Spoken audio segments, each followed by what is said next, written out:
आए हुए कि आपका कुश्ती देखने के लिए, ये सब आप तो सिल्लोड में नहीं थे, कितना बहुत सारे पब्लिक आते हैं, आप कर्नाटक में भी आते हैं, बहुत लोगों का प्यार मिलता है, ये सब माहौल देखकर कैसा लगता है आपको? बहुत अच्छा लगता है। मैं बहुत खुश नसीब हूँ जो मुझे इतना लोगों का मुझे प्यार मिलता है। तो सबसे ज़रूरी बात तो पैसे से ज़्यादा प्यार बहुत ज़रूरी होता है।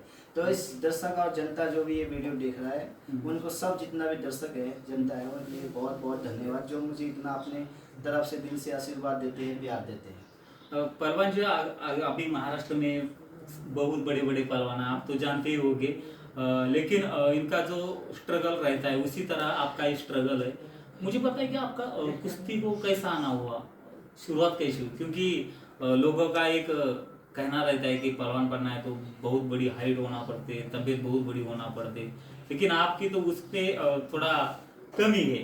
यानी मैं लोग जो चाहते थोड़ा अलग सा पहलवान, तो कैसा लगता है, इस पर कैसे देखते हो आप? हाँ जी, बिल्कुल सही बात है। बड़ा होना जरूरी है, लंबा होना जरूरी है, सब बोलते हैं, लेकिन मैं नहीं कहता कि बड़ा होना जरूरी है, लंबा होना जरूरी है। अपने मेहनत पे ध्यान दो, मेहनत अपना रंग लाएगा, अपना कला लाएगा, अपना रूप लाएंगे। तो कोई भी इंसान हो, चाहे पहलवानी करता हो, कोई स्पोर्ट्स हो, चाहे कोई भी काम करते हो, तो उसका दिल लगा के करो, हमेशा उनको सफलता मिलेगा। बाकी रही बात जो शुरू कुश्ती की शुरुआत आपने पूछा कि मैं इंडिया में आए थे कुछ काम की तलाश में। जी जी, कौन से काम के लिए? कोई सभी काम मिले। हाँ। तो मैं नेपाल से आए थे, तो एक्चुअली मैं होटल में काम भी करे, जिम में ट्रेनर भी रहा हूँ। एक बार मैं जिम का अपने वजन में ऑल इंडिया ओलंपिक में मेडल भी मिले बॉडी बिल्डिंग में 2012 में। जी। तो उसके बाद इतना कुछ बेनिफिट नहीं हुआ, पैसे नहीं मिला कुछ खास, लेकिन मुझे कमाना था पैसे। कुछ पैसा मिलेगा तब जाके मेरा अपना रोजी रोटी खाने को भी मिलेगा, कुछ बचाएंगे अपने घर में जो गरीब माँ बाप है उनको भी खिलाएंगे ना। लेकिन इतना कोई सक्सेस नहीं हुआ। लेकिन एक दिन मेरे दोस्त लोगों ने कहा कि वहाँ पे मेला लगा है। जी। तो उन लोगों ने कहा कि वहाँ मेले देखने चलते। मैंने बोला मेले तो रोज ही देखते हैं, लेकिन मैं नहीं जाऊँगा। लेकिन वो बोला पहलवान भी आते हैं, बड़े बड़े आते हैं, मोटे मोटे काले काले। तो मैंने बोला कैसे पहलवान आते हैं, जैसे WWF में आते हैं वैसा आते हैं? तो वो बोला नहीं, दूसरा आते हैं। मैंने बोला यार ये तो देखेंगे कैसे है। चले गए देखने के लिए। तो सच्ची वहाँ पे मेला लगा हुआ था, पहलवान भी थे, बहुत कुश्तियाँ हो रहे थे। लेकिन मेरे दोस्तों ने कहा मुझे कि आप भी लड़ो। मैंने बोला ना ना मैं नहीं लड़ूंगा, मेरे तो कच्छा है, मेरे पास जैसे पहलवान पहनते हो वैसा मेरे पास कपड़ा भी नहीं है जो लंगोटे होते हैं।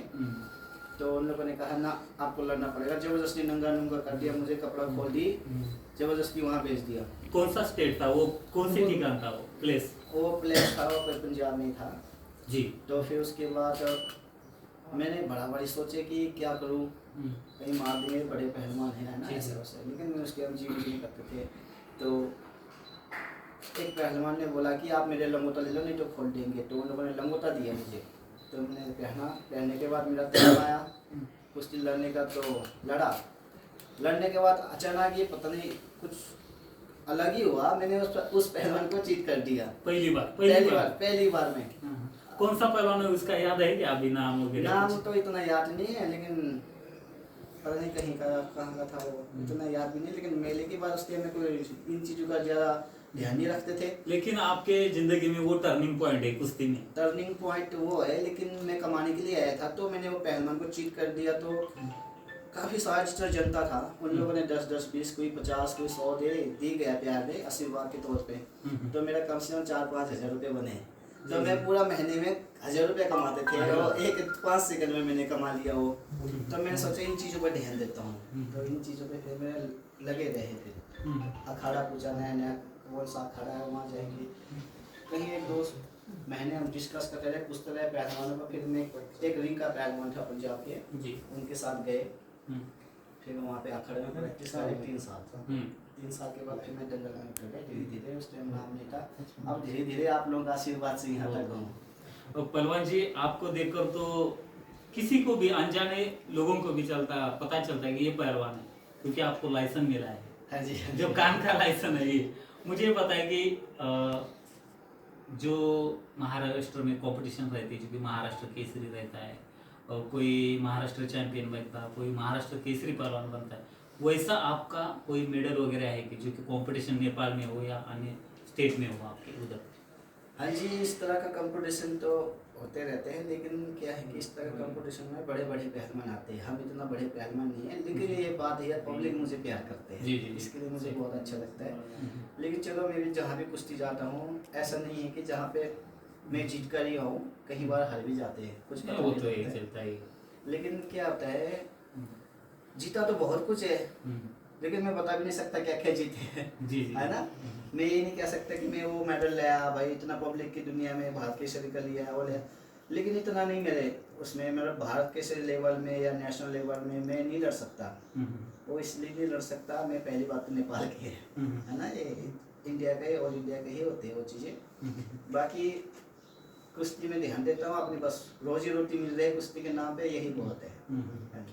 पहलवान जी, फैमिली बैकग्राउंड तो आपका शादी हो गया है। हाँ जी। कितने साल हो गए शादी होगी? शादी हो गई, 2 साल हुए। एक छोटा बच्चा भी है? हाँ जी, 11 महीने का है। हाँ। हाँ जी।